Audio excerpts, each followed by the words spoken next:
All righty. Good evening, everybody.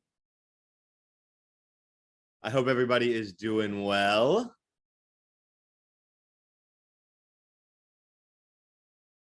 How's everybody doing? It has been a crazy few days.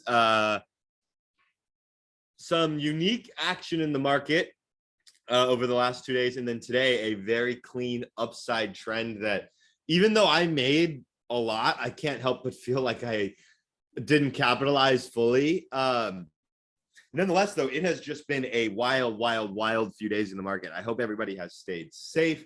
I hope for those of you who have a short bias that you avoided horny bear syndrome these past few days, that you were able to kind of keep yourself contained and protected and not do anything too silly as to drive yourself nuts. That being said, I am under the assumption that most of you are feeling a little bit of FOMO because you have not been trading, right? Following the guidelines that we all lay out for you, right? Well, I'm happy to say that after tonight's lesson, I think even after the previous lessons, it was okay to start like the single share stage. I think after tonight's lesson, it is definitely okay to start the single share stage as a trader, and for all of you to start working your way through our technical system, because by the end of this evening, you will have heard our part 3, right, of our technical system, the third and final pillar that we have. And again, after tonight's lesson, I'll probably repeat this another time because I'm expecting participants to increase by about 20 or so over the course of the next 5 to 10 minutes. But so I will mention this again. But at the end of tonight's lesson, it is also like Christmas for those of you who are not on till the end of last night or who have not watched the recording yet. At the end of tonight's lesson, you are going to get a massive video drop of about 14 bonus videos. And it is a very thick one, including all former classes, mastermind, whatever class they were, all of their lesson 5s, right? So that being said, let's get started a little bit on just covering what we are going to talk about this evening, right? So first,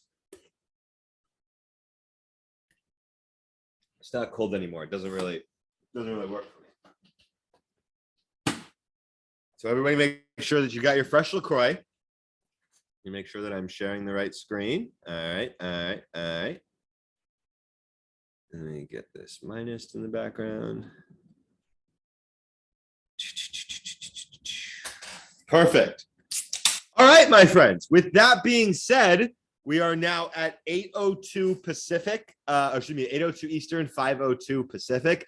Let's begin with our lesson 5 and what we are going to cover this evening. So we are going to do a bunch of different things tonight. First thing that we are going to do is do a little bit of review covering the things that we've talked about in our last 2 lessons. Again, goal of mine is to sear this into your brain. The reason I do this review is because it's going to come into play to our conversation later tonight, right? As well as I want this system really over the course of this last 2 lessons and this one is all you need as a trader, right? Again, lesson 8 is going to tie together a lot of specifics that I like, how I find stocks each day, all that. So don't worry, there's still more to come, absolutely, from the technical side as well. However, from a literal like strategic perspective, lessons 3 through 5 really does have all of the information that I have. There's nothing that I'm holding back for you all, right? There really is nothing, like no other, like, I guess I shouldn't say that, because in lesson 8, we cover like gaps over reds and we'll cover making a watch list, all that stuff. But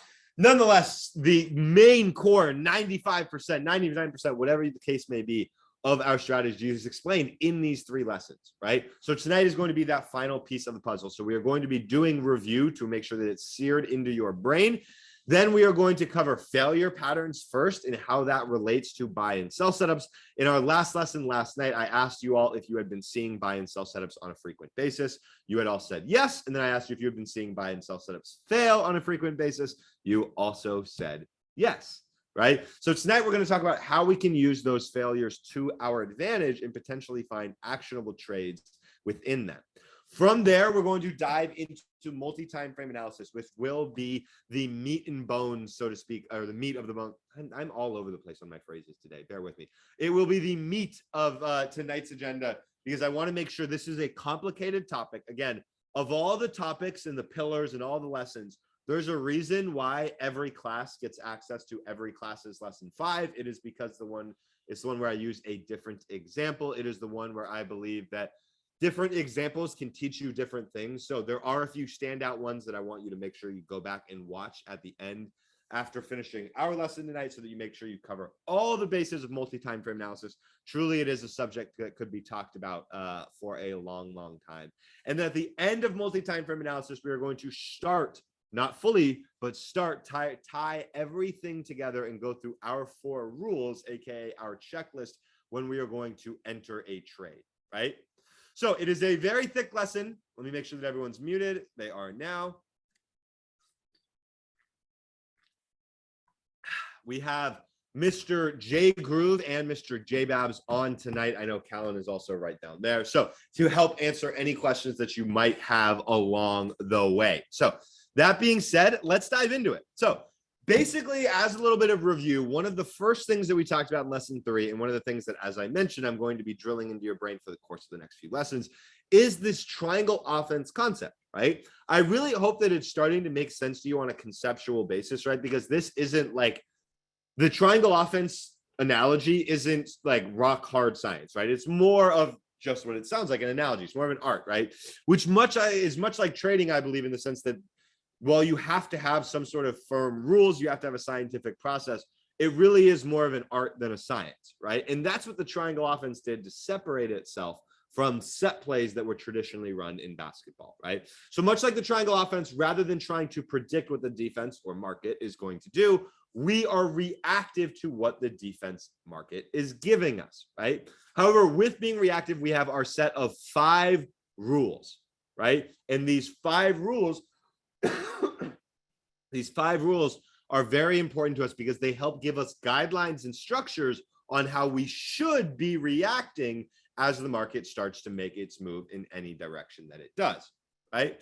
So the first rule that we have talked about in depth already is that the markets are always either trending or ranging. We took an in-depth look at what that looks like. We took an in-depth look at what the structure would look like with markets at higher highs, higher lows, lower highs, and where we look to find our entries within that market structure, right? But having this conceptual understanding that markets are always either trending or ranging, which means in reality, most of the time, things are bull flagging or bear flagging, right? That will allow us to have some sort of larger conceptual understanding of what is happening in that chart right then, right there, right? Now, our second rule here is that the break of a previous candle high or low should get continuation in either direction. Now, we're going to extrapolate this, and I don't know if I'm using that word correctly, but I think I am. We're going to extrapolate this a little bit tonight and talk about how it's not only the break of a previous candle high or low, but it's also something like a buy setup, right? A buy setup should work and get continuation in the upward direction. A sell setup should get continuation in a downward direction. Now, our third rule is that when one of those occurs, and like I asked you and you mentioned, yes, you've seen them fail, we take that failure as a clue.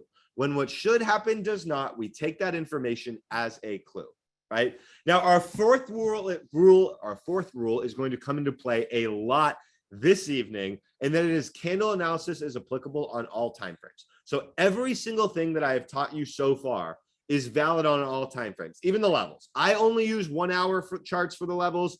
That's the most accurate ones. Those are that's I think the best way to do it. But the levels, so to speak, are applicable on all time frames because it's a representation of market structure, right? Candle analysis, buy and sell setups are applicable on all time frames, and trend analysis, most important of all, is applicable on all time frames. And trend analysis, above all else, is where really it's like this beautiful synchronization. Like it really is the backbone of understanding what is happening on a chart, is understanding how time frames work with each other. And I believe that most educators teach that the wrong way, right?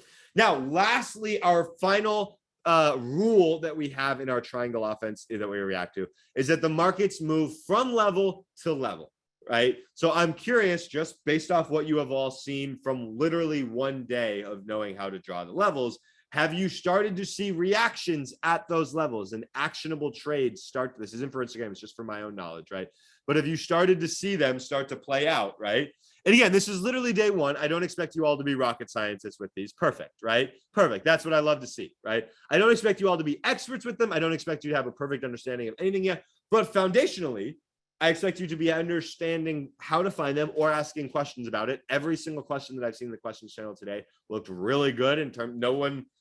We've had some people in past classes before where they're like way off on that, and most of the time it just takes a rewatch or two, and I think they might have been like distracted during the first watch. But this class, everybody has been asking really good questions, and everybody's levels have just been like off a little bit, or it's been a question, why did you have a level here, why didn't you, which is some of the more of the personal preference type of things, right? So it's been great, and I think that it's been really cool to see everybody have a really clear understanding of the levels right off the bat, right? And if you're not feeling that way, don't worry, right? I'm just going based off what I see in the questions channel. So if you're not feeling that way, make sure you speak up in the questions channel. But knowing how to get them is one thing, but it's really the power of understanding that the markets move from one level to the next level that ultimately allows us to capture these big moves, right? Capturing these 300% type of gainers, capturing these large moves where you're actually able to hold the bulk of your position for that move comes from this understanding that markets move from one level to the next level, right? That's the huge takeaway that I want to make sure that everyone is on the same page about for the final rule of our triangle offensive system. Wow, excuse me. Burps and then goes right back in for more LaCroix. I'm literally like a fiend for LaCroix. I'm like a crackhead for LaCroix. I gotta stop drinking this shit. Callan, we're not buying LaCroix anymore. We're going to lemon water. Okay. So I swear to God, I'm doing it. Now, in our last night's lesson as well, one of the other things that we talked about was these support and resistance concepts, right? I don't love to call these rules because they're more concepts as opposed to our reactive rules, but they come into play when it comes to reacting to our levels and to trading as a whole, right? So the first rule that we have is the knock-knock rule. The more times that a level is tested, the more likely it breaks and breaks with power. Next, we have the Uno reverse rule, which basically states that once a resistance is broken, that previous resistance should act as support upon being retested. Once a support is broken, that previous support should act upon as resistance upon being retested, right? And the third and final rule that we had with our support and resistance concepts, not rules, is to hit the body, right? When we are drawing our levels, we focus on the bodies of candles rather than the wicks. Wicks for us are a good visual representation of a level test. But for us, we use the bodies of candles to determine where price was accepted. And in reality, we only use one of them, right? We really only use what? Everybody say it with me. I know you got it with me. I know you got it. One time. Just do it one time for me. One time. The open of the candle that changes trend, right? Okay, one more time. The open of the candle that changes trend, right? That is where we mark our level off of. If you ever have a question about where should a level be in that area, ask yourself, where is the open of the candle that changed the trend on the hourly chart? That is the secret sauce to the levels, right? Next up, we have the three pillars. I've been all over the place today. I think I'm a little bit tired, but we have the three pillars of our technical system, right? First, we have candle analysis, which we talked about in lesson 3. That is buy and sell setups, right? And that also includes what we're going to talk about tonight, which is finding failure patterns, right? We're also going to talk about the difference between a failed buy setup and a failure to go higher, because I know it can be a little bit confusing, right? The second pillar that we have was also talked about briefly in lesson 3, not briefly, but we went about halfway through it in lesson 3, covering trend analysis, right? Breaking down higher highs, higher lows, lower highs, and how we like to long higher lows and short lower highs, right? However, the other part of trend analysis that we did not talk about yet was multi-time frame analysis, right? Trends are different on different time frames, right? And it's important for us to identify not only what are those trends on the different time frames, but how are they impacting each other. It's a very under top part of trading, and it is ultimately the secret sauce, I believe. As powerful as the levels are, multi-time frame analysis, I believe, is just as, if not more powerful. And finally, we have the third pillar of our trading system, levels, which we all just talked about. And I am so glad to see that everyone is finding success with identifying at least the reactions and starting to see how powerful these levels can be. So finishing up our review here, I just want to drill it into your brains. I know I take 10 or 12 minutes to talk about review, and it's like, Jake, we just talked about this stuff. But seriously, these are the pillars. This is the system. So I'm searing it into your brain because this is it, right? For our method of entry on trades, we look for what we call sell setups, right? These are most applicable during with trend plays, right? Basically, when we're looking to short a downtrend, we would be looking for a sell setup in order to enter that trade. So during the downtrend, we wait for a rally to establish resistance and then a bar to take out the previous bar's low. So in this example here, we have a pullback, we have a rally up, and at no point, not there, not there, not there, not there, not until here do we break the previous bar's low. Once we break that previous bar's low, that triggers us into a trade, and that is how we find our entry and our stop loss. Our entry is below the signal bar low. The stop is above the signal bar high. This is the method in which we look for short entries on our trades. Good? Good. Next up, we have buy setups. Very similar principles, however, just to the opposite direction. Again, most applicable during with trend plays. When things are choppy or stuck in a range, you're going to see a lot of buy and sell setups as things are just moving from the upper end of the range to the lower end of the range, right?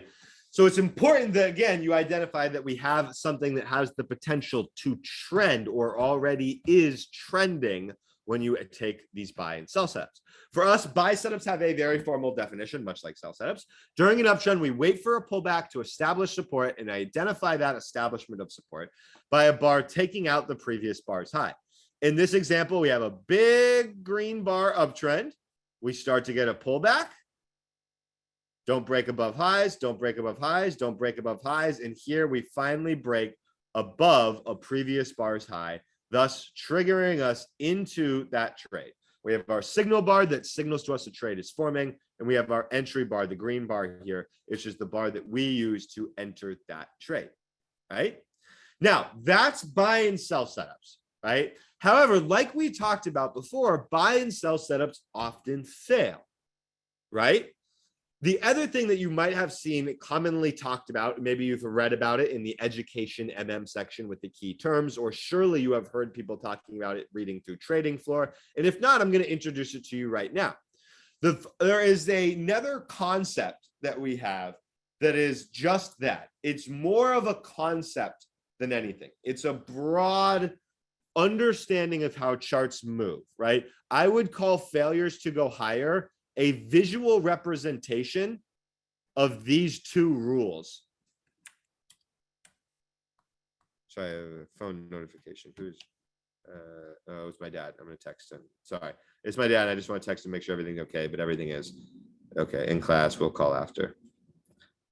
You know, it's just with your parents. You always want to make sure, you know, if it's urgent, he'll call me back and be like, you know, no, it needs to be now. So sorry about that, right? But for me, failure to go higher is a visual representation of these two rules that we talked about, right? Which is that the break of a previous candle high or low should get continuation in that direction. When what should happen doesn't, we take that as a clue, right?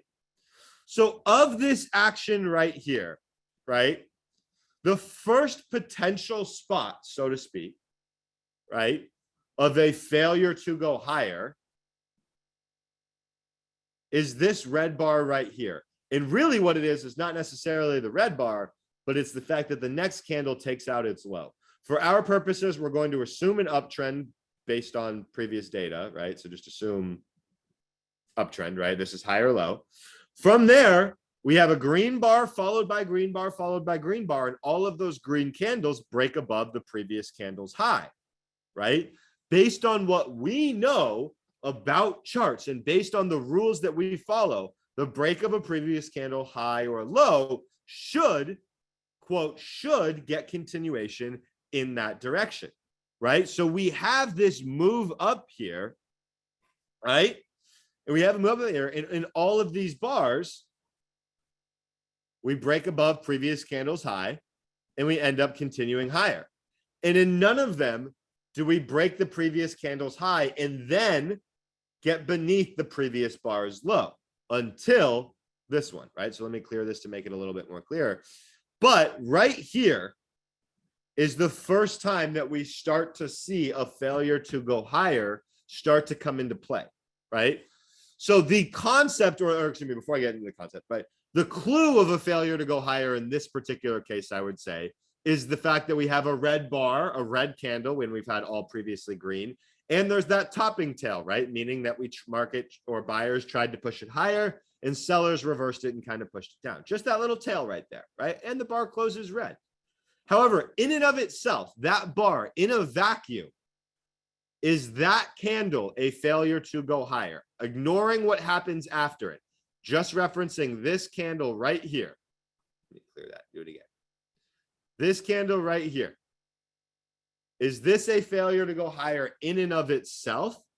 No, right? I would say no personally, because the next candle doesn't, it could be an odd variation of a 1, 2, 3, where the next candle just rests and the next candle just goes and takes out its high. Where it starts to fail to go higher is the fact that the next candle breaks below its low, right? So this is where that concept, and think of this as like a broad thing, right? Think of this as something that's a definition that can have more specific things that fall under its same category, right? It's kind of like a category, right? A failure to go higher would be the sample of a category, right? Here, we can see that the chart failed to go higher. Is there anything actionable that you can see without having any other data, not knowing if there's a level there, not knowing anything else, right? Not knowing anything else. Is there anything actionable based on what I've taught you previously that occurs right there? Anything that you can do right then and there that follows the system that I have taught you so far? You'll have to get more than one answer on this. No, right? I agree, right? Right here, at this point in time, right? I saw one person say failed by, and at this circle right here, Angad, I know that was you who's seen this lesson before. So I know what you're getting at. Hold a second, you know. But at this point right here, this circle, this was not a failed by. This also isn't anything that's actionable. It's just a chart that was in an uptrend moving up, and it failed to go higher, and it started to pull back, right? We like to trade with the trend.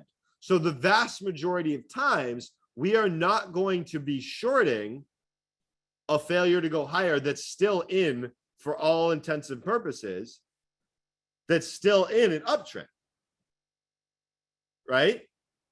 We're not looking to actually go short here, but this can start to trigger a pullback, right? We can say, okay, the thing that was moving up, we know things don't just go straight up. They're going to need to start to pull back. So all of the sudden, we start to pull back, right? And this circle here, where we break beneath the previous bar's low, starts to indicate to us that we have failed to go higher, so to speak, and the pullback has begun, right? Right here on this candle that I've now circled, right there, right here. If that next bar broke beneath its low, right there, then the failure to go higher would be there. So again, the fact that this is a red candle maybe helps give us a clue or an indication that a failure to go higher might be coming, but it, in a vacuum, is not the failure to go higher. The failure to go higher is the break beneath previous bar's high, starting to trigger and give clues of that pullback coming on that chart, right? So from there, based on what you all know, what's the next actionable thing that presents itself on this chart, right? Based on what you all know, what's the next actionable thing? Buy setup.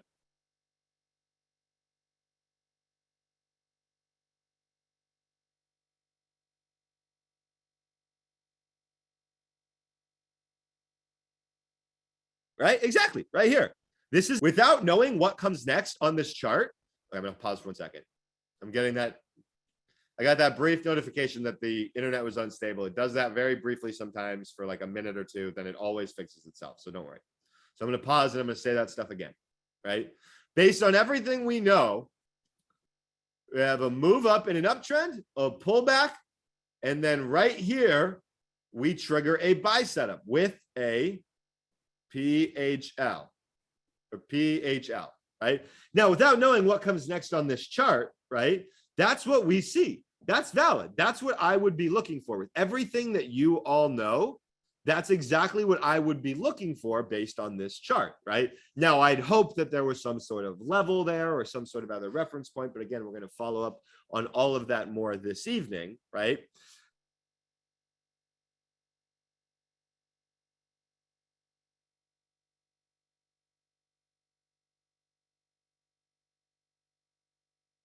However, based on all of that, you know, there's a valid buy. There we go. All right. So I actually realized that in that last slide, I never actually mentioned the formal definition of a failure to go higher, right? Again, the definition of the concept or category of failure to go higher is something that has reason and attempts to go higher yet fails, right? Meaning that all of these previous bars going up based on the rules that we follow in the triangle offense system have reason and attempt to go higher. This one right here, that was a terrible draw, but that first, this red bar, right, has reason to go higher. It breaks over the previous bar's high, yet it fails. So thus we get our failure to go higher, right? So next up here on this next slide, I would love for you all to try and fill in this blank for me, right? First thing that we just covered was that failure to go higher are something that has a reason to go higher, attempts to go higher, and yet fails. Failures can often provide strong moves in the other direction, right? So here, for example, right, we happen to see a what? I'm looking for 3 to 4 words, depending on how you spell one of the words. I've only seen one new answer pop up. Give me a few more. I'm seeing what they are yet, but give me a few more.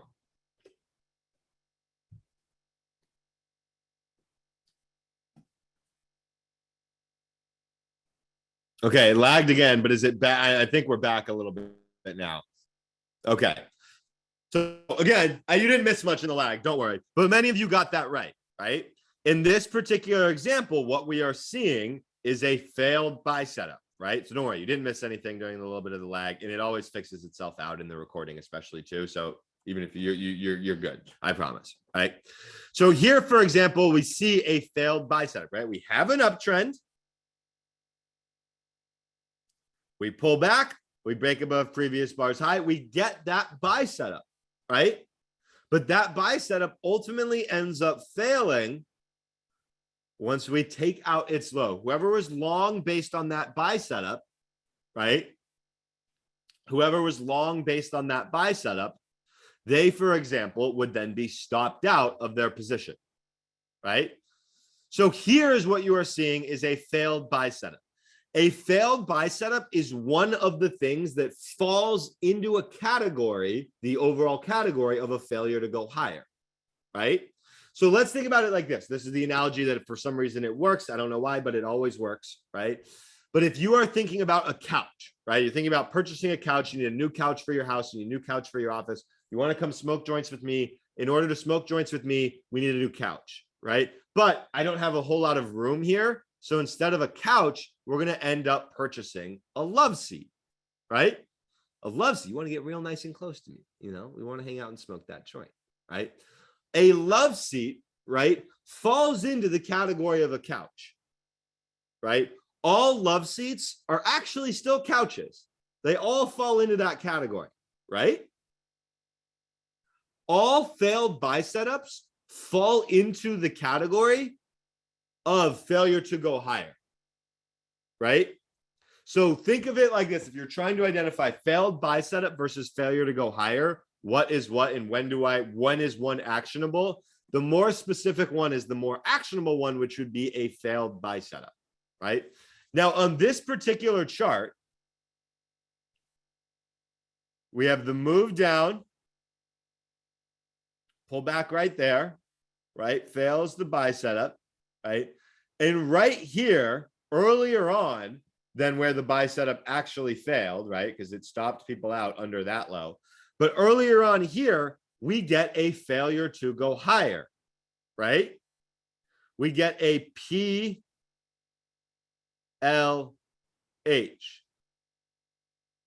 Now, based on what you have been taught so far, right, is this right here a cell setup? Is that a cell setup? No, right? No, because at this point, based on everything you know, we're still in an uptrend, right? So in theory, we could have just double bottomed right here and then continued on with our uptrend, right? So it's not technically a sell setup, right? However, one of the things that we talked about earlier on is that right here is not a short, right? Right here, based on everything we know in our system, the failure to go higher right there is not a short, right? However, we said unless there's something very specific, like let's put together a scenario here where we have a level right there. And the larger time frames maybe are in a downtrend. Smaller time frames maybe in an uptrend, right? And the smaller time frames get a rally up into a level here. We tick that level, reject, and fail, right? Fail at least on the first attempt, right? We have a failure to go higher. We pull back to a potential higher low, and then we get another rally right back into the level, right? Here, it's not a sell setup based on what we know, right? But it's the first sign and first clue of that buy setup failing, and the first time that I would consider this a potentially actionable trade, right? Now, this will make more sense as we go through the multi-time frame analysis lesson, and really on one of our multi-time frame analysis lessons, I believe it's class 5 or 6, one of the classes where we talked about SPY, there was an extremely clean example of something that looks literally just like this, even though this is a weekly chart and that was SPY's 5-minute chart. It looks scary identical to this, and it's in one of our lesson 5. So I encourage you again. My assumption is that you're going to watch them all once you get access to them later tonight. Not tonight, all of them, obviously, but over the course of the next week or two, you are going to watch them all, at least the multi-time frame example part. The reason I give this specific example where I talk about having a level here, that was bad, where I talk about having a level here and not shorting this failure to go higher, but possibly shorting this failed buy setup or taking this potential higher low, is because we cover it in the multi-time frame example on the SPY. It's one of the best examples that we have. I swear, I think it's got to be less than MM6 or 7. I think it's MM6 or 7. I'll maybe go through them and check in tonight. But again, my assumption is you're going to watch all of them, right? But this is a good broad understanding for everybody of what is a failure to go higher right here, and what is a failed buy setup that actually presents a more actionable trade, right? So that would be the definition of our category, failure to go higher, and then one of the subsections, so to speak, of that, which would be a failed buy setup, right? A failure to go higher here could just lead to a pullback, right? This pullback could have worked, right? Another subsection of the failure to go higher category is it could lead to a failed buy setup in which the trend shifts, which is ultimately what we ended up seeing on this chart, right? All right, pause.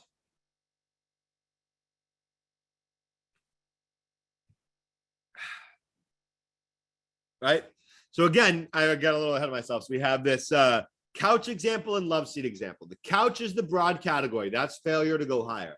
The specific one in there is a love seat. That's a failed buy setup, right? That would be one of the categories that fits into one of the niches that fits in that broader category of couches, so to speak, right? Just like in the broad category that is trading, there's a bunch of different niches, Forex, stocks, options, futures, whatever, right?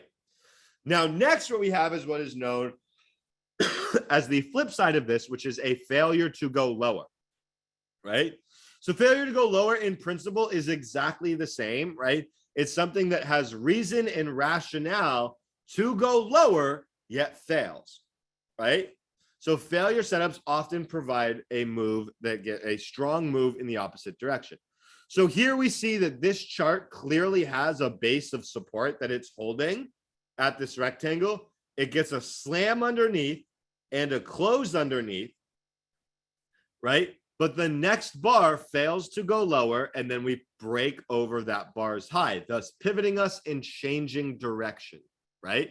So this would be an example, right, of a failure to go lower. We broke beneath support, then we got back above, and we rallied to the upside.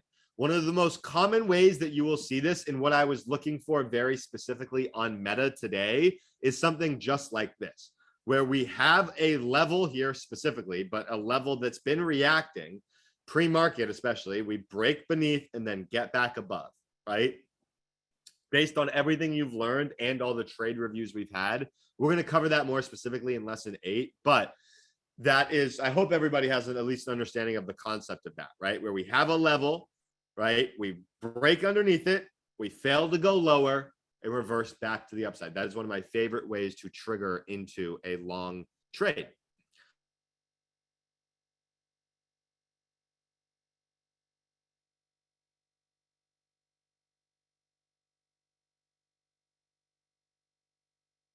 Right?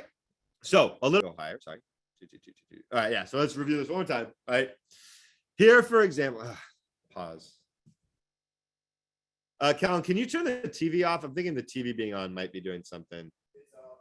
It's fully off? Yeah. Okay, yeah. Maybe you get off the Zoom. Okay. All right, we're going to pause for just a quick second because the connection was unstable. But it usually comes back after like 30 seconds. We've been through this a million times, and it really does genuinely come back. So I have a feeling that I'm back. Okay, so continuing on here with our failure to go higher and failure to go lower example, right? So again, just running us through this one last time. Here we have an uptrend, pulls back, buy setup triggers, right? But like we know, buy setups sometimes will fail, right? Buy setup sometimes will fail, and that's perfectly fine, because in order for the market to change directions, right, a buy setup, eventually a buy or a sell setup is going to have to fail, right? Like that is how markets move. So it's okay that they fail, right? Here is where we start to see the buy setup showing that signs of failing, right? Where we get a potential lower high that ends up confirming as a lower high, right? So let me clear these off.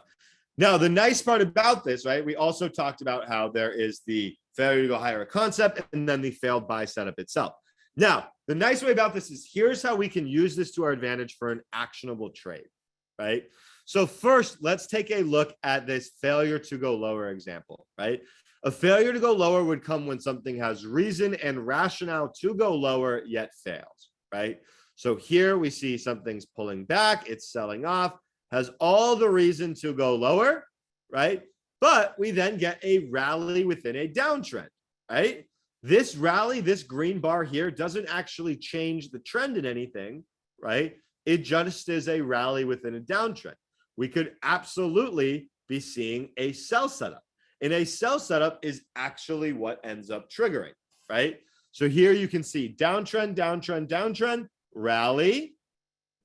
Then we see we see a little micro, I call this micro, a failure to go higher here, right? It's a micro failure to go higher, not even micro, it's a valid one.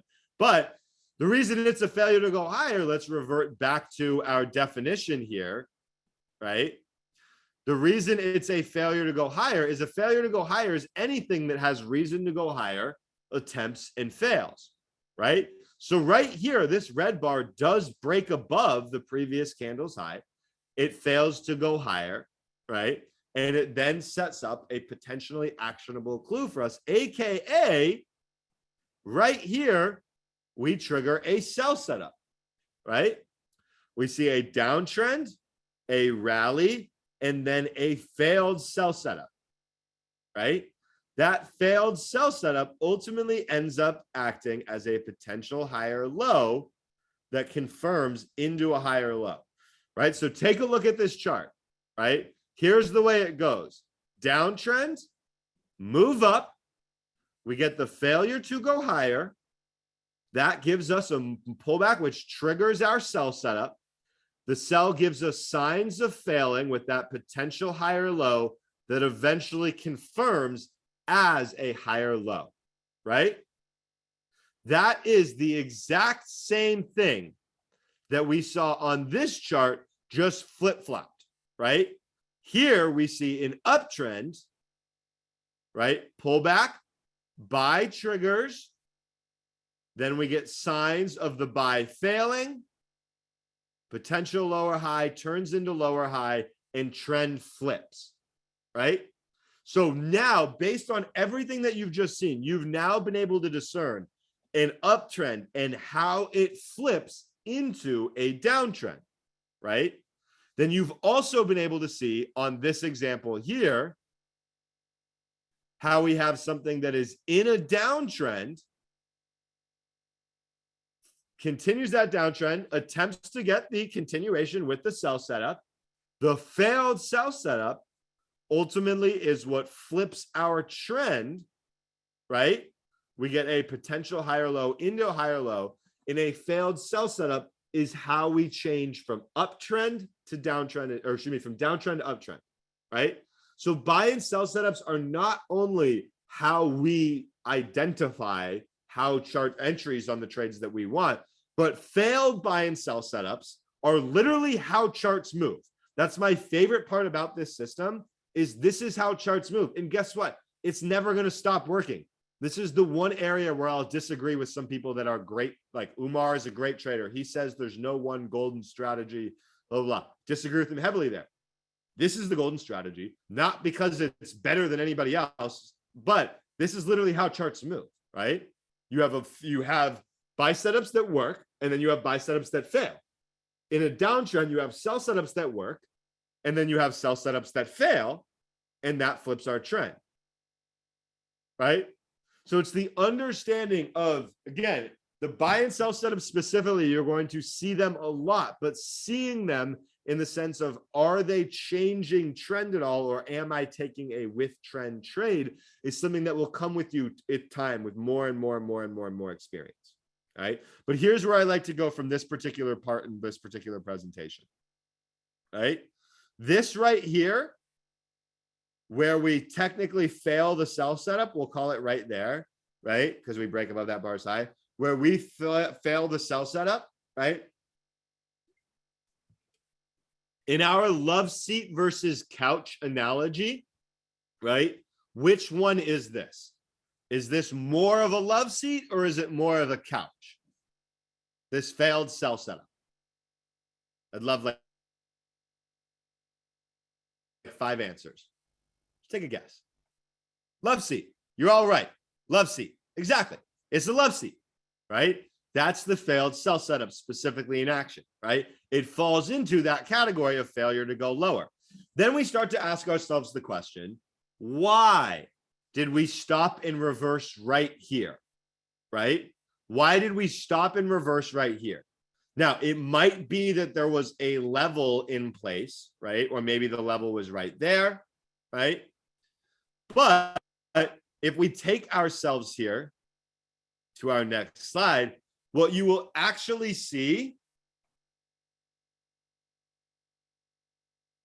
right, is this failed sell setup was part of a larger failure to go lower, right? So here we have a downtrend.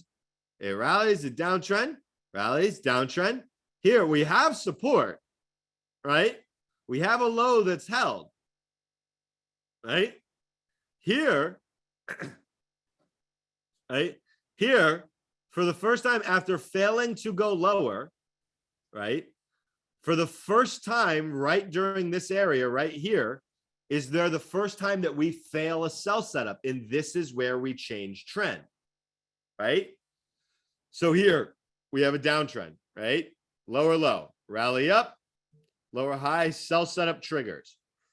Downtrend makes a new low. Jake, couldn't we have potentially failed to go lower under that low? Yeah, we could have, right? So if we wanted to, so to speak, confirm that or get something actionable out of this broader failure to go lower, right? AKA we swept under that lows, then got back, we would be looking for a failed sell setup, right? Here, okay, we trigger a sell setup.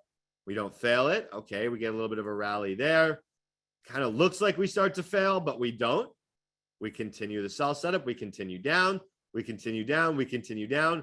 Okay, we break out those lows. We've had an LL. This is going to be terrible drawing, but just bear with me. LL. LL.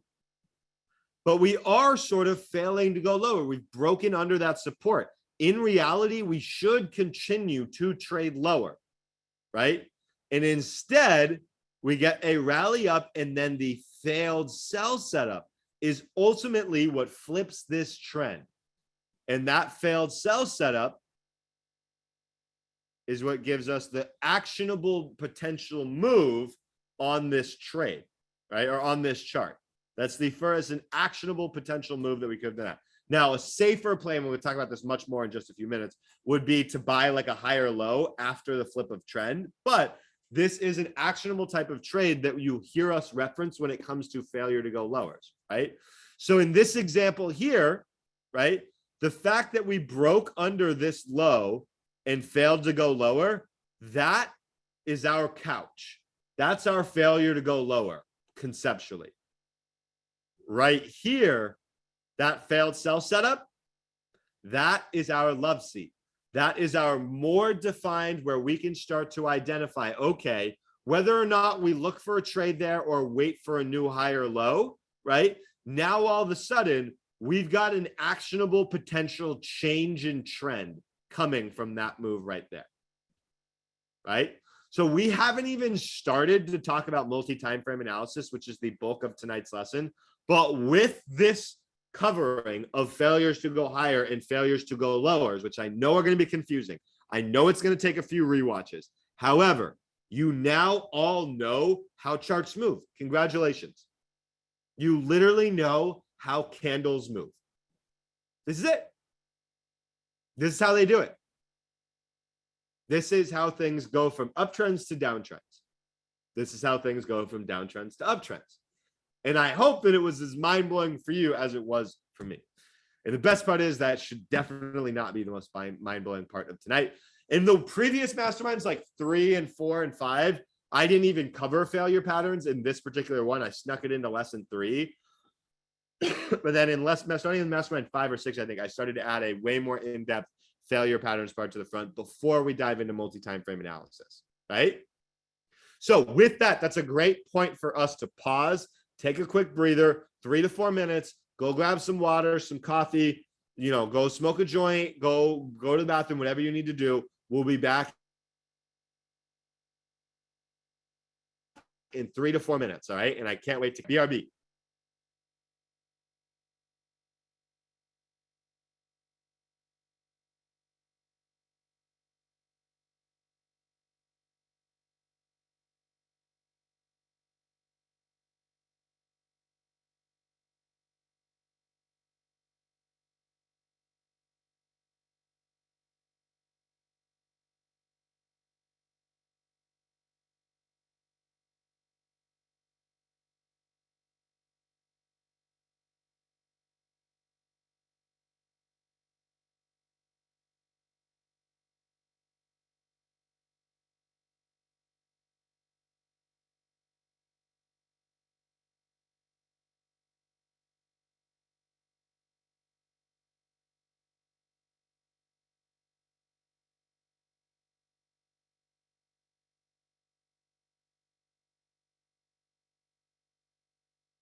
Just making sure that I didn't get kicked out of the Zoom there really quickly, everybody.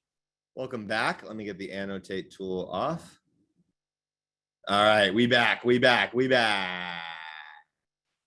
All righty.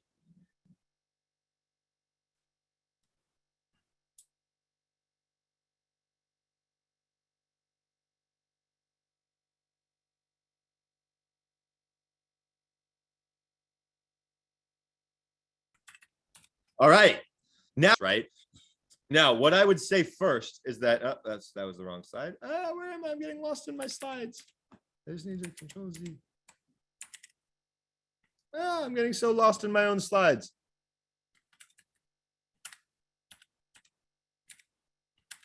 Okay, this is actually the slide I want to start with here. I don't know why it's so out of order right now. I apologize. There we go. All right. Now, here is where most educators start when they talk about time frame analysis, right?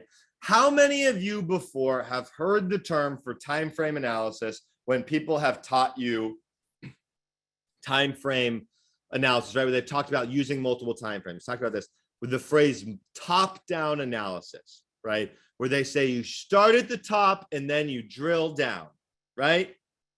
I'm guessing at least 5 to 10 of you, right? Yep. Now, inherently, there isn't necessarily anything wrong with top-down analysis, but it just doesn't go nearly deep enough. I believe top-down analysis is kind of a lie, right? Because you need to have more information than just starting at the longer time frames and going down to the smaller ones, right?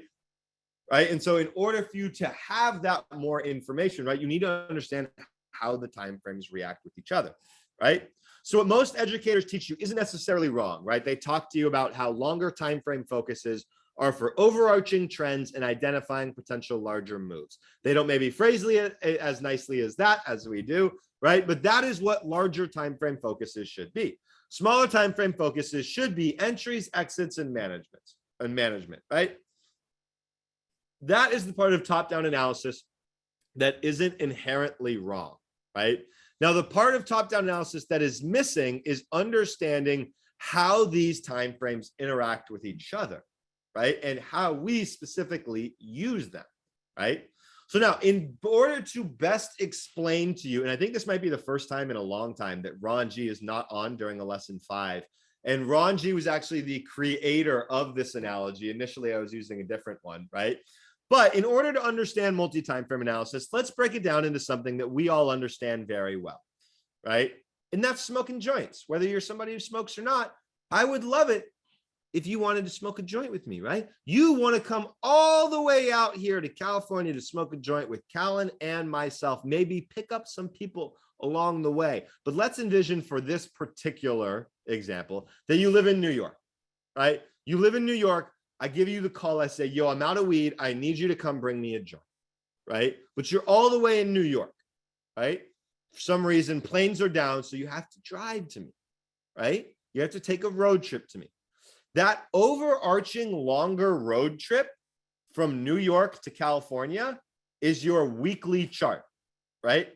That is the overall road trip that you're going to take. That is the overall map from A to Z is your weekly chart. However, it's highly unlikely that you're going to make that trip from New York to California in one shot, right? It's just not a reasonable thing to assume. No matter how badly you want to smoke a joint with me, no matter how badly I want to smoke a joint with you, you're going to need to do a few things in order to get to California. You're going to need to stop to pick up joints. You're going to need to stop in Arizona to pick up Mullet so he can smoke joints with us. You're going to need to stop in Montana to pick up Joel so he can smoke joints with us. And you're going to need to ultimately have some stops along the way. Maybe get some gas, food, but that's lower priority, right? So let's envision that you have this trip from New York to California planned. That is your weekly chart. Now, within that long trip, you have these subsections, right? These smaller trips along the way. Let's say you decide to crank it out, though, for a relatively long drive. You want to pick me up some of the best joints out there, right? So you drive all the way from New York to Colorado. That's a far drive, and that's a lot of data, right? In our analogy, if the weekly chart was this broader trip from New York to California, Your daily chart is going to represent the leg of that trip of New York to Colorado, right? To pick me up those joints, right? So we can smoke a couple joints together, right? Right? Now, and let's say you get to Colorado, and unfortunately, right, if the weekly chart was perfect, if everything worked out perfectly, it would just be from New York to California, but that's not the way it goes, right? Things happen along the way that affect that weekly chart, right? Affect your overall longer trip. The first one is that you get to the weed store and they don't have any of the joints that I like, right? All of a sudden, you've had a little bit of a hiccup in your daily chart. That's going to affect specifically your weekly chart, right? But you solve the problem on the daily chart, no problem, no harm, no foul. You get on the way from Colorado to Arizona so you can pick up Mullet so that we can smoke joints together with Mullet, who does not smoke. You might not smoke either, but you're just bringing me joints, whatever the case may be. Now you get to Arizona, right? And that trip from Colorado to Arizona is much shorter than both the overall trip and that New York to Colorado drive. But the Colorado to Arizona drive is just as important as anything else. It's not top-down bullshit where the top is more important than the middle. That middle drive from Colorado to Arizona is really important. Why? Because you have to pick up Mullet. And if you don't pick up Mullet, I'm going to kick you out when you get here. Right? So that road is your hourly chart from Colorado to Arizona. It is your hourly chart, right? And it, along the way, can have a dramatic impact on your overall trip. If you don't pick up Mullet, if you're late to picking him up, all of a sudden, I kick you out, right? So that hiccup on the hourly chart actually started to affect what was going on the weekly chart, right? You get what I'm saying? You're starting to pick up a little bit what I'm putting down here, right? So next you have the leg from Arizona to Wyoming. I don't know if that's out of order from a state perspective, but we're just going to roll with it. You go there, you pick up Joel along the way. That trip from Arizona to Montana, which is where he lives, not Wyoming, Montana. Along that trip, you pick up Joel. That's your 15-minute chart. And again, that can be just as important because if you don't pick up Joel, I'm also going to kick you out, right?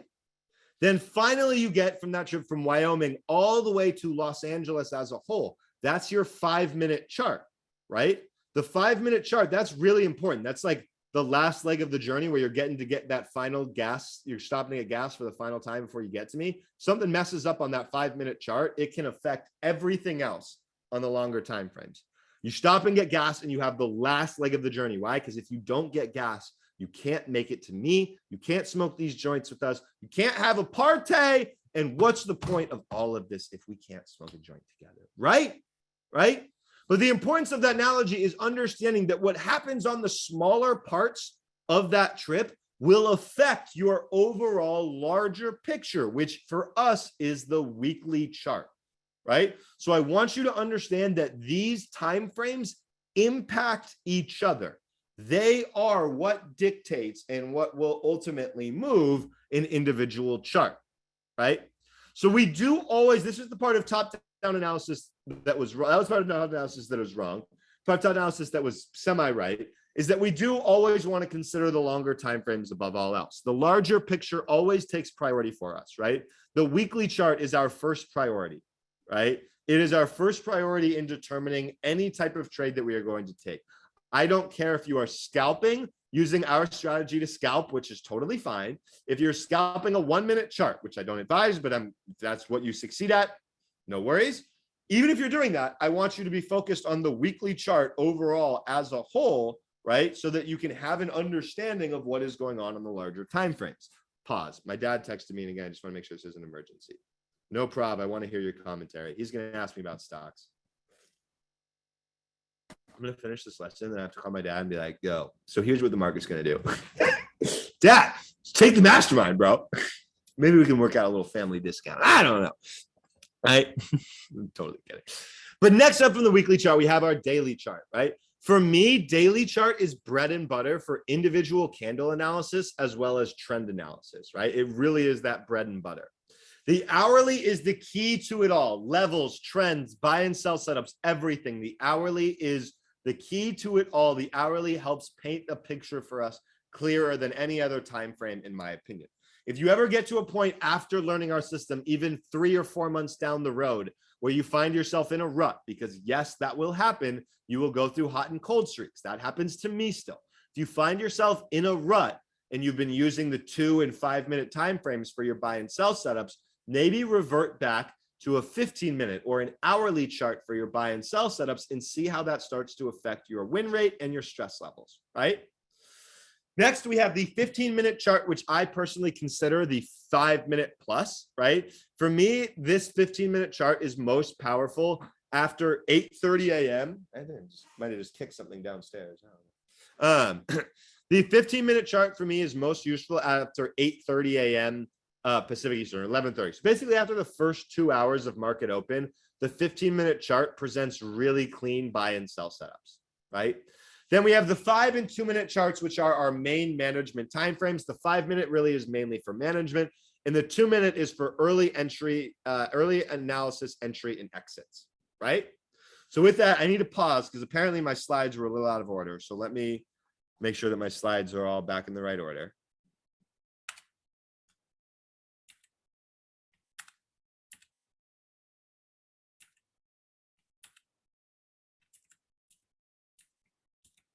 Okay, yeah, we're close enough. Okay. So, all right, my friends, let's think about this and let's start to talk about multi-time frame analysis on a really high level, right? So for those of you who are newer to trading, again, we have like 10 or 12 of you in the class who are newer to trading as a whole. This part may sound either very clear to you because you've followed along really clearly with everything so far, or it might require a few rewatches. Even if you have experience, this is probably going to require a few rewatches. That's why I give you all of the other mastermind classes, lesson 5s, right? Pause.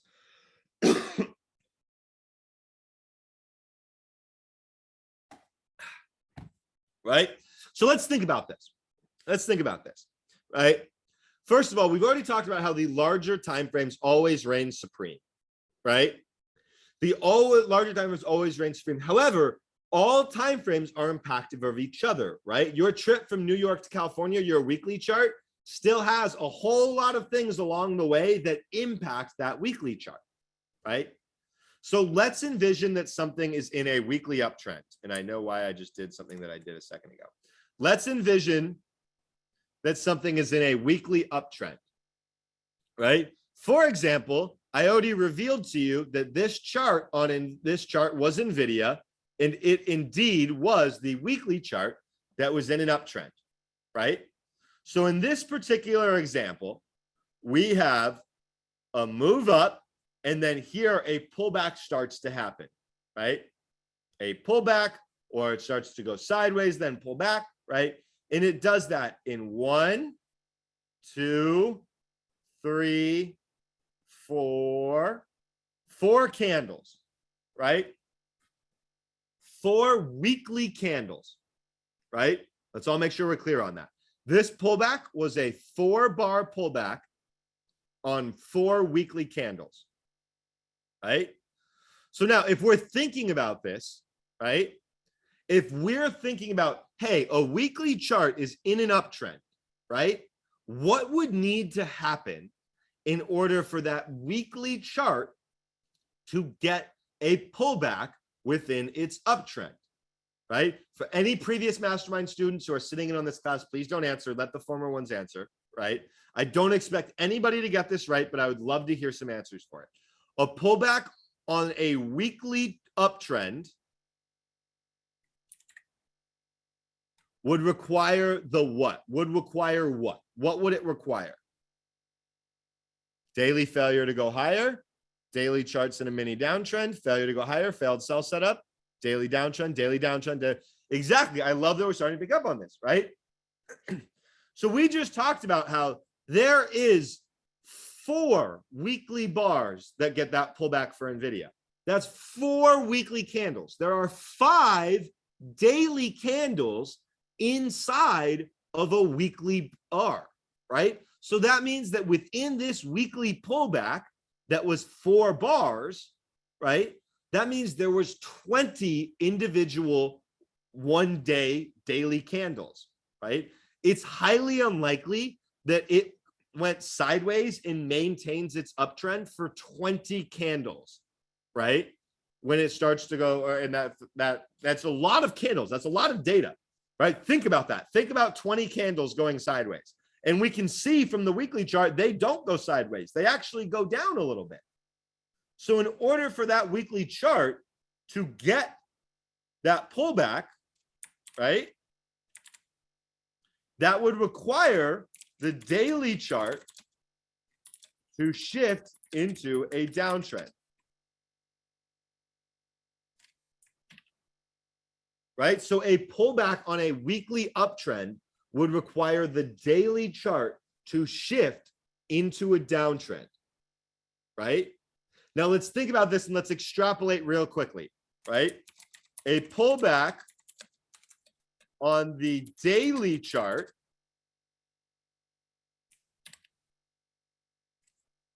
would require, and I'm hoping, I have a feeling many of you will get this. If you don't, no worries. But a pullback on the daily chart would require what? Exactly. A shift in the 1 hour chart to shift into a downtrend, right? The 1 hour chart.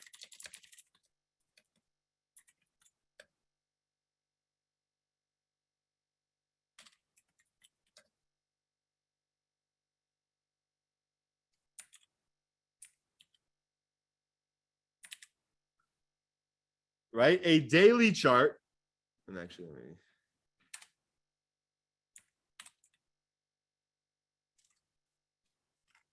Would require 1 hour to shift into downtrend, right? Why? For the same principles that we just talked about. For every one daily candle, there are 7 hourly candles, right? So in order for that daily chart to get a pullback, the hourly chart is going to have to shift into a downtrend, most likely, right? Same thing happens as we continue to extrapolate, right? A pullback on the 15-minute chart would often, not always, but oftentimes require the 5-minute or the 2-minute to shift in trend, right? So this is where top-down analysis is totally lacking, right? Is that they don't teach you that these time frames impact each other, right? So we're able to identify, okay, this weekly chart is getting a pullback, right? Okay, that means that the daily chart is in a downtrend. The hourly chart is definitely in a downtrend. The 15-minute chart is in a downtrend. Now, the smaller time frames might briefly flip trends because there's just so much more data on them. It won't be a straight 15-minute downtrend for 5 weeks straight, right?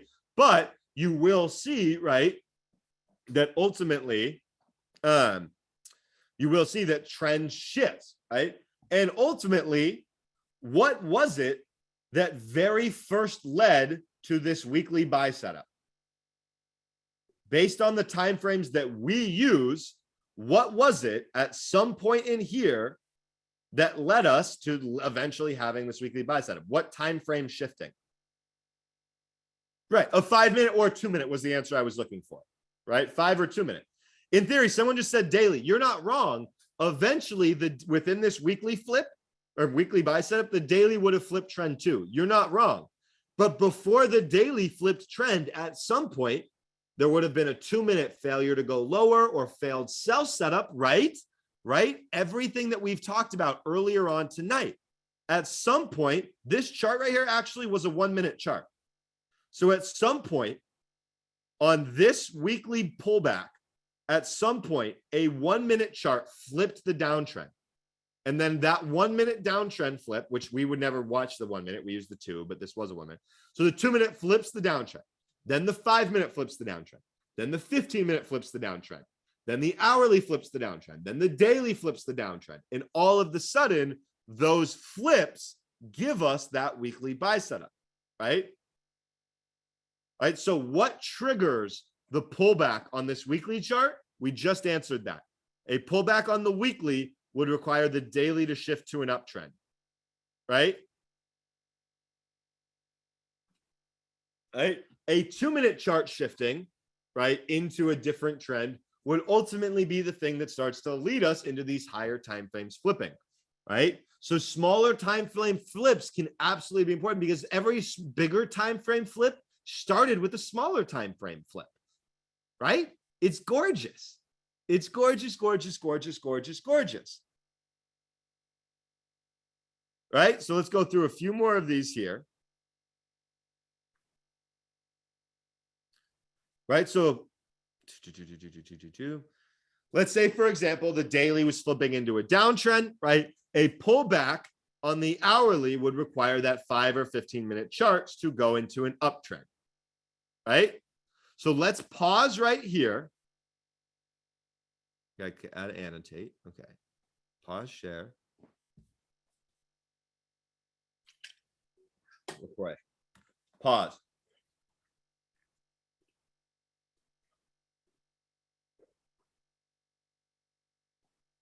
All right. Resume. Let's dive into the charts here and let's take a look at a stock that I'm sure that we are all super familiar with over the course of the last few weeks, right? NVIDIA, right? This is a chart that let's go ahead and do the normal analysis that we do, which for me, I do pay attention to the monthly charts every now and then, but 90% of the time I start on the weekly chart. So let's start on our weekly chart here, right? Let's remove all of our drawings. In the very first part of the analysis that I'm going to conduct each morning is looking at, we're going to talk about that much more in lesson 8, so don't worry. But it always starts with the weekly chart, right? What does the weekly chart look like? And what is the trend on the weekly chart, right? So this answer should be very clear to all, but the NVIDIA trend on the weekly chart is an uptrend.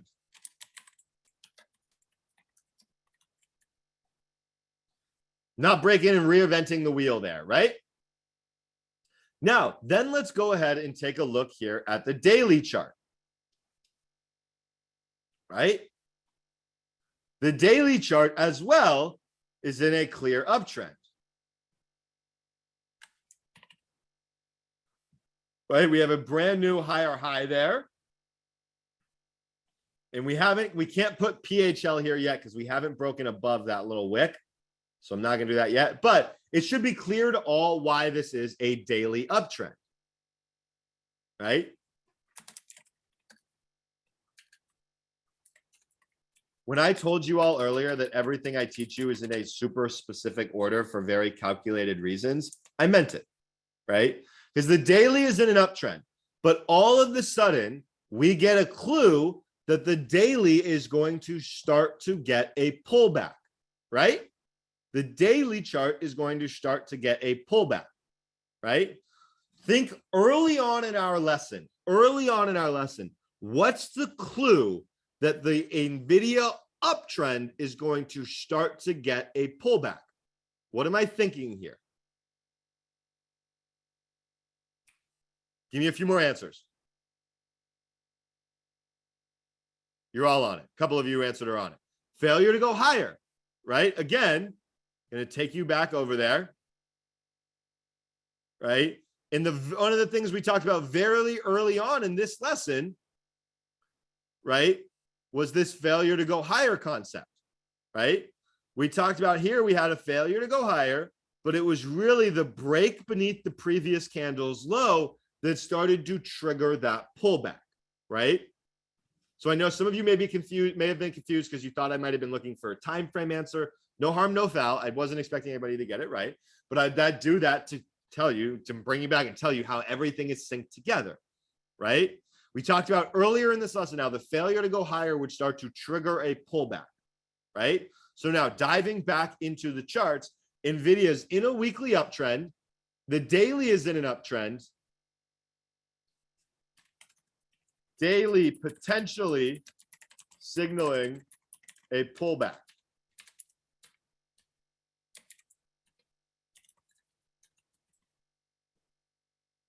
That pullback ends up getting confirmed when we break beneath the previous bar's low there, right?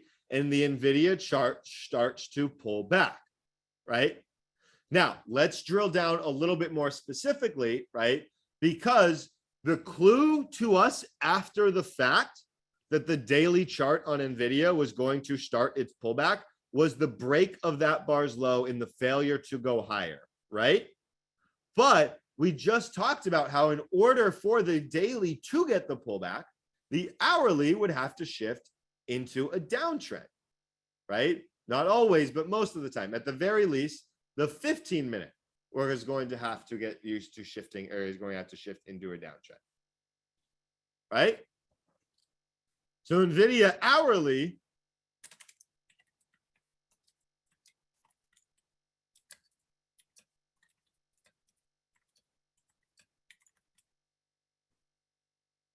but it starts to flip into a short-term downtrend, right? It's not able to hold the opening print. It's not able to hold this low here, this pivot. We set a level right there.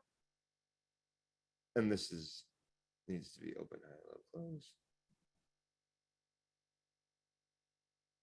We set a level right there. And from there, NVIDIA starts to pull back. Now, we don't form any concrete support here, so it's not the cleanest hourly shift in trend. But if we flip to something like the 15-minute chart, we are going to be able to see a very clear flip in trend, right? We have an uptrend. We pull back and we set a 15-minute higher low or potential higher low, right? And the 15-minute chart actually triggers a buy setup. It triggers a couple of them actually, right? Now, what we talked about again earlier on today, what caused the, or what not caused, but ultimately, how did the 15-minute chart shift in trend? This 15-minute chart that ultimately ended up being like that confirmation for us that it had flipped in trend, right? Very similar to this chart right here, where we have a failed buy setup, right? We have an uptrend, a pullback, and a failed buy setup. Like we talked about, that is how the chart shifted from 15-minute uptrend to downtrend, right? Everything I talk about has a very specific purpose, I promise you, right? We there had an example of our 15-minute buy setup, then failing. And so here is where we then start to flip our trend, right? We get a new lower low. We get a lower high. We get a lower low. We get a lower high. Right now, I'm going to clear those annotations. Right. So it was the 15-minute chart here. It was the 15-minute chart that started to shift in trend that signaled to us a pullback was potentially coming. Right. Now, the 15-minute shifts in trend, and we shifted to that hourly, right? Back to the hourly chart. Right? The 15-minute shifting into a downtrend. Let's this.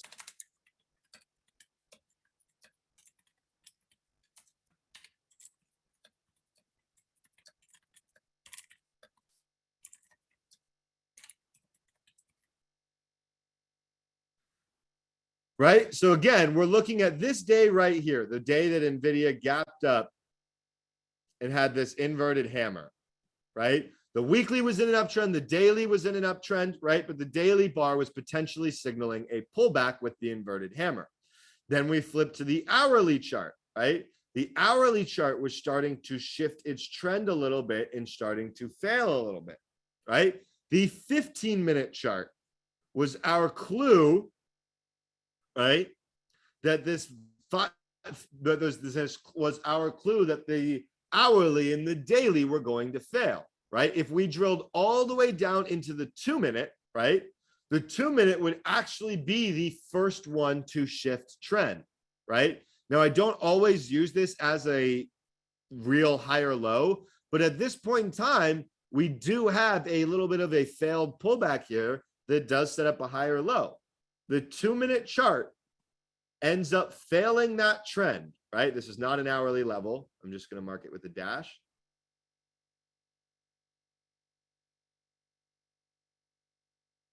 Pause again for a second. because I know the Wi-Fi thing is going on. This is weird because it usually doesn't happen like this. So something's going on for sure. But the 2-minute chart here shifts trend at this point in time, right? By breaking beneath that higher low. And you can see the 2-minute chart, like I talked about earlier on, right? Again, like I talked about, saying that all larger time frame flips begin with a smaller time frame one, right? This 2-minute flip in trend ultimately led to a pullback on the 15-minute, right? See where that oval is right there? Here's the oval on the 2-minute chart. 2-minute chart flips into a downtrend.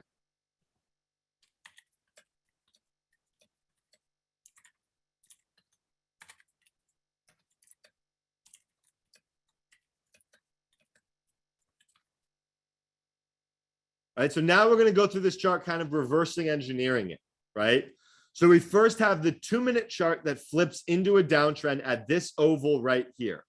That allows the 15-minute chart. It's probably just Amazon, Callan. Thank you. That allows the 15-minute chart to ultimately get a pullback, right? In order for the 15-minute chart to get a pullback, it needed the 2-minute chart to flip into a downtrend. Why are they buzzing again? Sorry, one more buzz.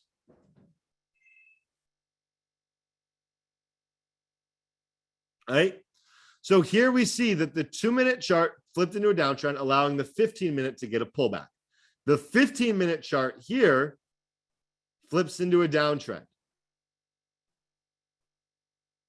Right? That allows the hourly chart to get a pullback. I wouldn't call this the hourly. I'm going to change my statement. The hourly, shifting the short-term DAX tech. Because I don't necessarily think it's a real short, but it was starting to get an hourly pullback as well. Right? The real higher low was like right there. Right? So that 2-minute chart flips in a downtrend. That gives the 15-minute chart allows to ultimately pull back. The 15-minute eventually shifts into a downtrend.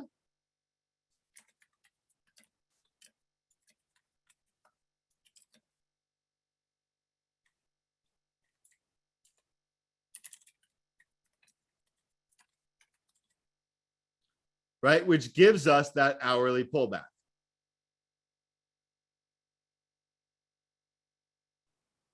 Right? From here, NVIDIA spends all of the next day in a small time frame downtrend, essentially just selling off the rest of the day, right? And on our daily chart, that looks like another red bar pullback, right? It's an ugly candle close, but all it is an uptrend. Where's my annotate tool? It's an uptrend followed by a pullback, right? Now, we've confirmed that the daily chart is starting to pull back at this point, right? We've confirmed that. We've confirmed it based on the break of this low here, based on our 15-minute chart shifting trend, based on our hourly chart shifting trend, right? But what we talked about was that in order for that daily chart, remember I'm going to take you one more time back to the slideshow presentation from the evening. Right? Just like we talked about how this weekly chart on NVIDIA that eventually triggered a buy setup, right? This weekly chart on there, in order for it to do that, right, it needed to have that several bars of pullback, right? Sorry, I totally just lost my train of thought. But then what I mentioned, most importantly, was that this break, this weekly buy, all started with a 5 or a 2-minute trend flip, right? So now let's go back into NVIDIA on today's chart. Coming into today on NVIDIA, right, this level would have been invalidated. The only level that was really in play was right there, 385.6. Right? So now let's go down into a 5-minute chart. Right? Now all of a sudden, NVIDIA doesn't open over the level, but it has all-out war over at 385.6. Right? So we're starting on that hourly chart. We're starting on that hourly chart to potentially get that higher low, right? Where that hourly pullback then presents a buy for us, an opportunity. This is not a traditional one, but it is one. We're getting a break over a level. Now, in order for this hourly chart to get that trigger, we're going to need the smaller time frames, right? So the 5-minute chart here is the first one that needs to get back into an uptrend. By doing that, by breaking above this lower high and getting this new higher high right here, right? Right? All of a sudden, the 5-minute chart is starting to flip trend. The 5-minute chart is starting to look like an uptrend, right? However, there's probably nothing actionable on this yet, right? We then start to get another pullback, and this higher low for us really confirms in my eyes that the 5-minute is now in an uptrend. We're holding a higher low. We then get back above the higher high there. We make new market structure. And from there, NVIDIA's 5-minute trend is up pretty much all day. The 15-minute trend on NVIDIA is pretty much up all day, right? So it's these smaller time frame trend flips, right? The smaller time frame trend flips, those are all of a sudden starting to going to be impactful of this daily pullback that is now setting up for a daily buy setup, right? Now, all of a sudden, if we break over this bar's high based on what we know, right, NVIDIA would then go look to get continuation up to this 420 area, right? That previous high, right? And that all started, all of that started with the 5-minute flip of trend. That 5-minute flip of trend allowed the 15-minute to flip trend. That allowed the hourly chart to hold and put in a higher low here, or a failure to go lower, right? Now the daily chart is setting up a buy, right? It doesn't look great with all that text in front of it, but, right? So all of a sudden, now you're seeing all of these time frames start to sync and work together in conjunction with one another, right? So an actionable trade that you could have taken on NVIDIA today, right? If you would have gone through, right? And I've used everything that I've taught you so far. Pre-market, you come into the day and you mark up a level that you have.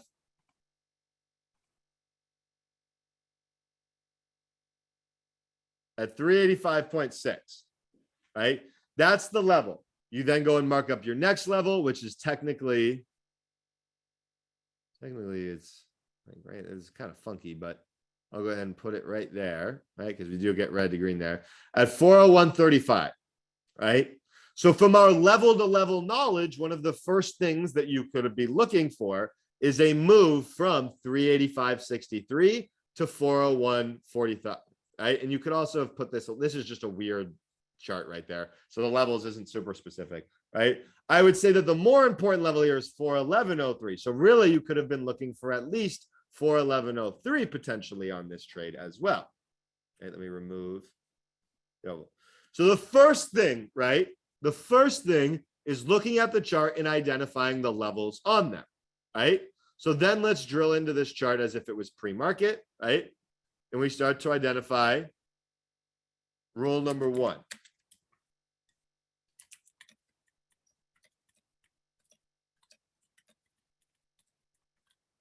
The first rule of our 4-rule checklist is having a level or the opening print. In this trade case, it happened to be both, as a reference point, right?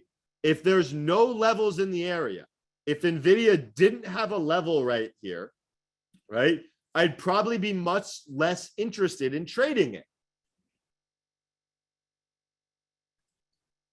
Why? Because the first of our 4 rules is to have a level or the opening print as a reference point, right? Now, the second rule that we have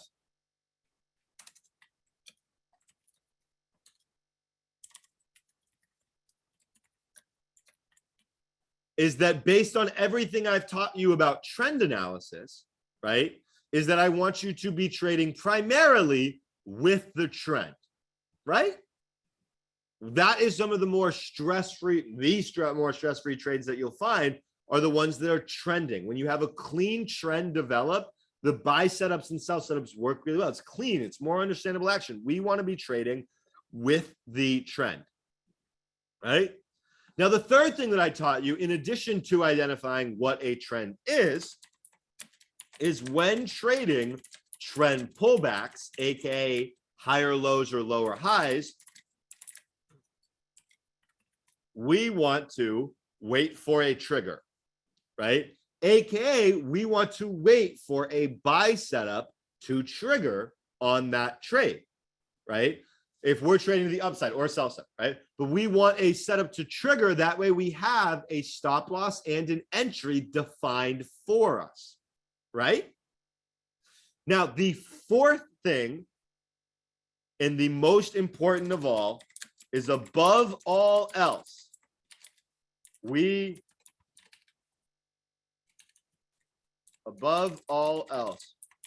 want time frame confluence. We want the time frames to be working with each other. Does that mean that everything has to be in an uptrend? No, not necessarily, right? But we want all of what we see on the various time frames to be working together the way it's working together in what I just described to you on NVIDIA, right? So let's go through this particular trade and make sure that all of our rules are checked. First, right, looking at NVIDIA on the day, right, there is a few different entries that you could have taken. Let's say identify maybe one there, maybe one there. But both of those entries, right, have a few things in common. First, they have the opening print and the level, which you don't need both, but in our case, they happen to have both. The opening print and the level as a reference point. Check. 385.63 is right there. That's a reference point.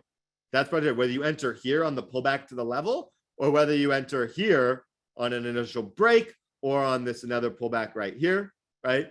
You have that level or the opening print as your reference point, right? Second is that we trade primarily with the trend. On a 5-minute chart here, this chart is moving up. We have an uptrend. We have a higher high. We have a pullback to a potential higher low, right? So yes, second rule, check. We are trading primarily with the trend. Third rule, in order for me to find a with trend trade, I'm going to need to wait for a setup to trigger, which would be a buy or a sell setup. In both of these two ovals, you see a buy setup triggering, right? Now, the fourth and most important rule on our checklist for entering a trade is above all else, we want the time frames to be aligning with each other, that we want the time frames to have confluence. So in our particular example here, we have all of that confluence, right? We talked about how the daily chart, the weekly was an uptrend, the daily was in an uptrend, right? Let me remove this for now. The daily was an uptrend, weekly an uptrend, the hourly was an uptrend. The hourly is starting to get that pullback though, right? The hourly chart here is looking at a potential higher low, right? So the daily weeklies are aligned with us, thinking that this stock can go higher, right? The hourly chart is aligned with us as we're breaking above this hourly higher low and potentially flipping that hourly chart back into an uptrend, right? Or holding on a pullback, depending on how you want to define it, right? The 15-minute chart is in alignment with us as the 15-minute chart is in a clear uptrend, right? The 5-minute chart, the 2-minute charts are also aligning with us. So all of the sudden now on this trade setup, right, we have identified all 4 of our technical strategic points, right? Now, of course, we're going to want to make sure that our risk reward is still good. And again, we're going to talk about this a lot more in lesson 8. I'm honestly getting a little bit ahead of myself here, right? But just so that eager for y'all, right, is that when looking at this setup, right, pre-market, all right, we have a level to level. I'm looking for a buy setup using this level as my reference point, targeting that level behind here. Let's say that you took this buy setup right here on NVIDIA above 387.72 with a stop below 384.25.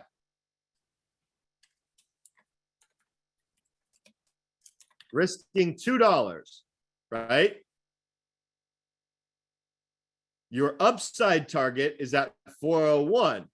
That's $13 away.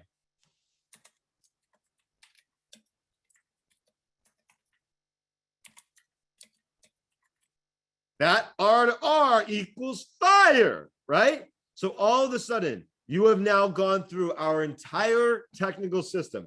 One, level or opening print as the reference point. In this example, it is that 3. I'm going to make these other ones red just so that you know that the red lines are just the buy setup triggering and the buy setup stop loss, right? First, level or opening print as a reference point. We have that. Second, primarily trading with the trend. We have that. Third, when trading trend pullbacks, wait for a trigger. We have that. Fourth, above all else, we want time frame confluence, right? And in this chart, we have the time frames aligning with each other, right? So with that, my friends, you now know everything that I know about charts. Like I mentioned, we're going to tie everything back in together, right? In terms when it comes to how do we find stocks pre-market, how do we find what setups I'm watching for that day, what are my favorite setups, everything, etc., all that, right? We're going to cover all of that in lesson 8. But literally right now, you have all of the technical strategic teachings that I trade with on a daily basis, right? This is literally the stuff that I do day in and day out. I've been doing it for years now. And you have it all in these 3 lessons. What I will say is I absolutely understand that multi-time frame analysis in that subject as a whole can be a little bit tricky. That is why as soon as we're done, we are going to make an announcement in the M9 Updates channel on how you can get access to the bonus lessons Kajabi, where you will have access to all mastermind bonus lessons and able to go through all former MMs lessons 5, as well as several different other bonus lessons from live trades to trade reviews to bar by bar reviews, which are my favorite. But now that you have all of this other information and you know the system, all those other reviews are going to make sense, right? So with that, my friends, at a whopping 1 hour and 40 minutes, that brings to a close our lesson 5. I apologize if the internet was a little bit glitchy in the recording. It usually always works itself out. So in real time, it may have been shuffling a little bit more than normal, which is weird because it's been good. Besides 2 shuffles, but on the recording, it always works out. So no worries, no harm, no foul. But I hope that you really enjoyed this lesson. Honestly, I hope that you are enjoying it. I hope that you are literally seeing charts in a way that you have never, ever, ever, ever seen them before, right? You now have the system in place from a technical perspective, from a risk management perspective, from a psychological perspective to be a consistently profitable trader. In our next 3 lessons, we are going to talk about the instruments that we trade, options and futures, and then tie everything together in our lesson 8 with exactly how I find stocks to trade each day using the information that I just taught you. With that, my friends, though, that's all I got for you. And I said no more LFGs, and I'm going to stick to them, right? For now, no worries, no worries. We don't need to do the LFGs. All I know is that you all are the GOATs. You're the best. I love you all so much, right? And seriously, you guys, you're doing it anyway. You're doing it anyway. I'm not going to record. No worries. Seriously, you just doing that, I'm not going to record. That just means the world to me that you all feel the same passion that I do for it, right? So these LFGs and gangs are just for me. These are for me. And seriously, they mean the world to me. I love you all so much. Any questions, again, don't hesitate to reach out for our East Coasters. It's getting late, so bear with everybody on responses to questions. But we will I hope that you know by now, no questions go unanswered. We get this shit now, right? I love you all so much. I hope you have an amazing rest of the night. If you have any feedback on any thoughts and stuff that you've heard tonight, feel free to throw it in Mastermind chat. I love reading if you enjoyed the class or not, whatever the case may be. I love you. I love you. I love you. I love you. I love you. Have a great night. We'll talk soon. All right. Gang, gang, baby.